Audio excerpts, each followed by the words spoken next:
This is Ag Matters PM from the Iowa Agribusiness Radio Network, brought to you by the Iowa Soybean Association. Your daily recap of the information that affects Iowa's farmers, producers, and consumers, right here in the heart of the heartland. With reports from our award-winning broadcast team of Dustin Hoffman and Riley Smith. Now, from the IARN studios in Des Moines. Well, good day and welcome to another episode of Ag Matters PM on the Iowa Agribusiness Radio Network. I'm Averie Haskell. Today is Thursday, August 18th, 2022. We're so glad you could join us. In today's episode, I talk with Mitchell Hoyer, the 4-H superintendent here at the Iowa State Fair. We also have a look at our weather, but first, let's run down the markets. It's time now for the Ag Matters PM Closing Market Summary, your source for market analysis and settlement prices from the day's trade in Chicago, courtesy of the folks at agmarket.net. We are at the end of another trading day here with Kaden Sweeney of agmarket.net. Kaden, how did those markets turn out today? Yeah, in the grains, it was kind of a mixed day. We had wheat down pretty hard. Corn was okay, up 3 or 4 cents, and then beans up 15. In my opinion, to get the full landscape of the grain market, you kind of have to go back to last Friday. You know, going into the WASDE report, we felt like that if the WASDE gave us fairly normal numbers within range, that we'd go back to trading weather relatively quickly. And that's what wound up happening. We went into the weekend with a lot of weather premium in the market. And then when Sunday night rolled around and some of the Western Corn Belt was getting good rains coming through, we saw that weather premium come out of the market pretty quick. And so that's what we saw Monday and Tuesday was a lot of selling. And then here yesterday and today, our corn and beans mostly are just trying to figure out where they want to be, where the fair market price is after all that weather comes out. So, you know, going forward seasonally, this is kind of the time where we begin to grind lower into harvest. Now, will that be the case this year? I don't know. We have enough, weather issues in the past, and with everything going on, I think we're going to remain fairly supported. On the other hand, it's getting to the point where we're getting close enough to harvest and to the end of the growing season that, you know, each day that passes, the weather story kind of becomes smaller. So, in my opinion, when you're looking at December corn, November beans, I would expect to stay fairly range bound here, at least over the next month or so until we kind of find a way into a harvest low. You know, besides the weather, I know that you mentioned, I noticed that the export sales have been doing really good today. So how does that affect the markets? Definitely affects the markets, and a big question mark right now in both grains and livestock is what's China going to do? You know, there's a lot of questions right now about what their economy is, kind of some red flags coming from over there. So anytime we have strong export sales, the market's going to like it. At this point in the growing season, I like to see more bean sales than corn because our export window is a little bit shorter, and it's centered during this fall between September to January is when we need to get most of our bean sales on. So that's what I like to watch is get as many bean sales on as we can, and of course we'll take any corn sales we can get too. All right. Now, what did the livestock side of things look like today? A lot of red, especially in hogs. Hogs got smoked today. The cutout numbers that came out yesterday after the close weren't very good, down I think close to $5 from last week. So that triggered a lot of selling early on. And then as the day went forward, we got more sellers, and that pushed the market through the 50 and the 100-day moving averages both, which accelerated even more selling. And October hogs wound up down 475 on the day. So I think we closed at around 93.30. The 200-day moving average will come in around 91. So hopefully we'll find some support there. If not, there's a chart gap open on October hogs at 89.75. And if more buyers don't come into the market, you know, we may go gap hunting here before too long. Feeders and fat cattle both were down as well, although I don't think they're as big of a story as hogs were. They both had fairly quiet days, especially feeders after they made new contract highs yesterday, just kind of had an inside bar today. So as far as cattle goes, I don't think there's anything super noteworthy, but hogs are definitely on danger watch. You know, we had good demand with that grilling season. When does that typically start to die down? Yeah, I would. The industry standard would probably say around Labor Day, but I think a lot of it depends on good weather too. And I don't know. I think after COVID, some of that has changed as well. People are just happy to still be out and able to get together. So, I think after Labor Day, you'll start to taper a little bit, but I don't know. Everybody's different, but I think you can see it going into October, as assuming, you have decent weather. Perfect. Now, if folks want to get in touch with agmarket.net, how do they do so? Sure, you can go to our website and be sure to sign up for a free trial of our research. That's a 1 month free trial, no strings attached. That website is agmarket.net. If you want to reach me directly, my line is 815-691-2672. All right. Well, it was great talking to you today and hope to hear from you soon. Yeah, thanks. I appreciate it. Thanks for having me. That again was Kaden Sweeney of agmarket.net. Let's go ahead and take a look at those closing numbers courtesy of the folks at Bar Chart. September corn up 4 3/4 at 6.19 3/4. December corn up 3 3/4 at 6.15 3/4. September soybeans up 20 1/4 at 14.95 1/2. November soybeans up 15 1/4 at 14.05 1/4. October soybean meal up 7.20 at 4.13 even. October soybean oil down 1.27 at 64.80. Chicago wheat down 31 3/4 at 7.31 1/2. Minneapolis spring wheat down 30 3/4 at 8.52 3/4. Kansas City hard red wheat down 38 1/2 at 8.12 1/2. September oats down 19 even at 4.12 3/4. On the Merc, August live cattle down 47 cents at 141.27. August feeder cattle down 172 at 181.52. October lean hogs down 475 at 93.30. October pork cutout down 417 at 103.72. August class 3 milk down 8 cents at 20.09. And that's been a check of our markets on Ag Matters PM. Let's go ahead and hear from our sponsors, the Iowa Soybean Association and the Soy Checkoff.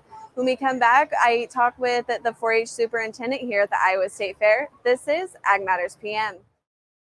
Iowa Soybean Association is driven to deliver for Iowa's 40,000 soybean farmers. We're proud to provide objective agronomic research, a helping hand with soil and water stewardship, and timely industry news powered by the Soybean Checkoff. Learn more at iasoybeans.com. Welcome back to Ag Matters PM. I'm Averie Haskell. Today we talked with Mitchell Hoyer, the 4-H superintendent here at the Iowa State Fair.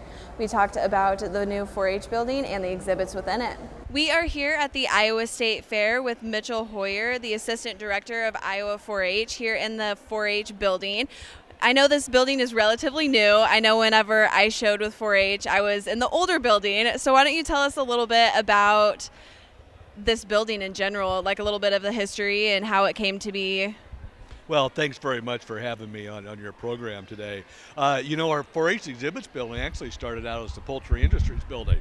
And when you go outside the building, that name is still prominent on the north entrance, and all the relief structures around the building that show all the different kinds of poultry. And our folks at the information booth still get the question, where are the chickens? Which, just for information, is absolutely as positively as far on the fairgrounds from this building as you can get.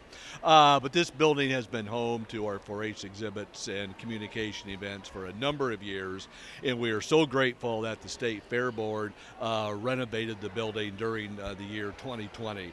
They tore into it immediately after the 2019 fair. Had we been able to be here in 2020, we would have been in this space, but this is our second year in the building, and what's really nice is it got a facelift top to bottom.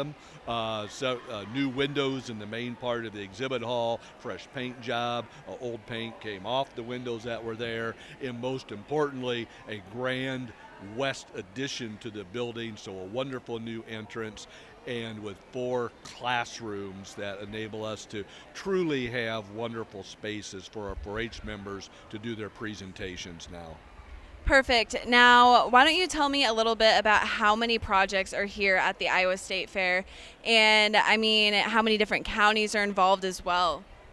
Well, we have exhibits from all 99 counties, all 100 county extension districts. At the 2022 fair, we have just under 3,200 exhibits in the building, and those encompass all of our project areas. You know, everything from welding and mechanics to fine arts, photography, clothing, sewing, food, nutrition, ag and natural resources, all those things that our young people like to do.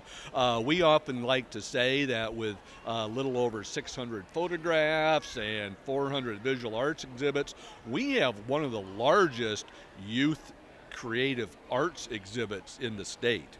And that doesn't even count our just under 700 communication events. So educational presentations, working exhibits, share the fun, and extemporaneous speaking. And that active part of the building will include about 1,500 4-H members over the course of the fair. You know, that is just completely baffling and amazing and great experiences for those 4-H kids. Now, tell me a little bit about the extemporaneous speaking, the share the fun, those kind of activities, since they don't have a concrete thing here, they just come to present. So tell me a little bit more about that. Well, extemporaneous speaking was added probably about 20 years or so ago to our 4-H communication lineup. So young people have 30 minutes to prepare a 4 to 6 minute speech on a topic.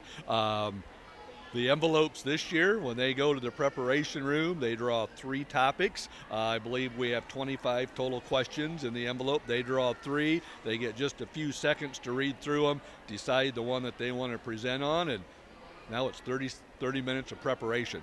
And then they go, and it's them and the judge and the audience. Now, at the state fair, we limit that to senior high school age members, so those who have completed 9th through 12th grade. So those topics are going to be around things that our older members should be familiar with. Things around giving back to the community, youth-adult partnerships, giving leadership to younger members, being engaged as a productive citizen, lessons learned from 4-H, those things that we would expect our older members to be familiar with. Share the fun, think the old-time television variety show, because that's just what we're going to have. I always start my introduction with our Share the Fun group every day with, it's called Share the Fun for a Reason, Not a Talent Show. A lot of talent will be on the stages, but you know, we also have club skits. It's an opportunity for 4-H members to be in front of an audience and just perform, improve their public performance skills. All right, and another thing too is I don't know how long you have been doing this. I'm assuming a few years, if not more. But what has been your favorite area of competition? I know everyone has their favorite, and I could tell you mine was photography whenever I was in 4-H. But why don't you tell me your favorite? Oh, that's a little bit like you're making me pick my favorite child or something here. Oh, wow. And you're right. I've been doing this. This is my 21st state fair in this role. So, you know, many stories over the years. I can think of some favorite memories. I have come to appreciate, though, I think, some of the creativity and some of the things that come through our visual arts project area. There have been amazing things, and we've got one out here that's a Judge's Choice Award this year that has an incredible backstory to it. I won't give it away on the interview. If folks want to see it, they need to come out to the building and read the story that goes with the painting. But in general, I would also say just those things where young people are innovative. They maybe have designed an engineering solution to solve a problem. It's those things that are intently personal to them. So, yeah, lots of stories over the years that we've made happen. Awesome. Now, tell me a little bit about what the experience has been working with 4-Hers, working with people who know nothing about 4-H, who come in here and are looking at all of these projects. Tell me a little bit about that. Well, you're right. Let me answer the second part of that first. People who know nothing about 4-H. It really gives us an opportunity to share with them that not only is 4-H across the state of Iowa, it's also nationwide. And a lot of folks don't really realize that part of our program. But it really gives us an opportunity to talk with visitors to the building about what 4-H is. It's an opportunity for 4-H members to learn and study things of their own choosing. It's that independent nature, and that's a little bit different than other organizations. We don't tell people, this is what you're going to learn today, this is what you're going to learn tomorrow. No, they decide and they set goals, and then they work on it all year long, and it gives us a chance to tell the story about positive youth development. Now, in terms of working with the 4-Hers, it's probably my favorite part of the 2 weeks at the state fair. I often say that I worked in county offices before I moved to our campus office. And at the county extension level, my clients were our 4-H members and their families and our agriculture producers, the end consumers of the extension product. At the campus office, my day-to-day audience is our county extension staff. But for 2 weeks of the year at the state fair, I get my fix of real people. All right, perfect. And lots of great information. And folks, if you want to come down, it is air conditioned. If you do not like the heat very well, it is dry, especially for tomorrow with chances of rain. And Mitchell, thank you so much for talking with us and sharing all of this information. I'm glad to be here. Thanks for having me. That again was Mitchell Hoyer, the 4-H superintendent here at the Iowa State Fair. Let's go ahead and take a look at that weather. Well, it has been a beautiful week here at the Iowa State Fair, and today was actually warm enough to make me sweat while I walked across the Iowa State Fairgrounds. But tomorrow it looks like it's cooling off and possibly raining and maybe some thunderstorms. But let's go ahead and take a look at what the National Weather Service has in store for the next 24 hours. As you can see here from the National Weather Service, rain is coming back into the forecast. Today we've got partly cloudy to mostly sunny skies with a slight chance of showers in the southwest. Temps range from the low to mid-80s. Tonight, scattered thunderstorms across the state. Lows overnight should range from the upper 50s to mid-60s. Tomorrow, thunderstorms should continue into the day, some of which could be severe, particularly to the southwest. Highs will be the mid-70s to the mid-80s. Looking at the affiliate weather map for tomorrow, Cherokee will see sunny skies with a high of 81. Shenandoah, sunny and a high around 83. Des Moines, sunny and beautiful with a high of 85. Albia, sunny and 84. Waterloo, sunny and 82. And Clinton is looking to be sunny with a high of 82. For more detailed forecast in your part of the state, tune into your local Iowa Agribusiness Radio Network affiliate. And that has been a check of our Ag Weather Outlook, and that also brings us to the end of our episode. You can find all of our content on iowaagnet.com. You can also follow us on Facebook, Twitter, and TikTok. You can find all of our video content on our YouTube channel. And don't forget our twice free daily podcast on Apple, Amazon, Google, Spotify, and Podbean. From the Iowa State Fair, I'm Averie Haskell. On behalf of Riley Smith, Mark Magnuson, and Dustin Huffman, we thank you for watching. This has been Ag Matters PM.